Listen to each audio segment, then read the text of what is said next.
آل تبلیغات میشه که امارت اسلامی افغانستان خدا نخواسته مخالف اهل تشیع است. یک گپ برات واضح کنیم، ممالک کشورهای جهان را باید گپ را بشنوه، همسایه ها را همین پیغام میگویم،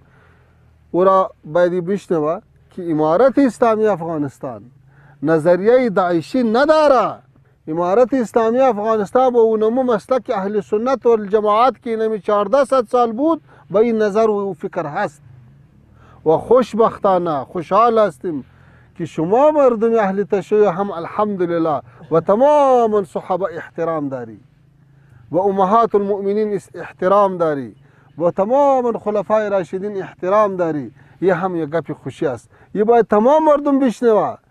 که اهل تشیع افغانستان با تمام صحابه احترام داره و خلفای راشدین احترام داره و امهات المؤمنین احترام داره و مجاهدین امارت اسلامی که هست و نظریه و فکر داعشی را نداره و در هر جایی که با هر کس تکلیف رسیده، اگر اهل تشیع باشه یا اهل تسنن باشه، امارت اسلامی افغانستان اونجا رسیدگی کرده، مشکل دفع کرده.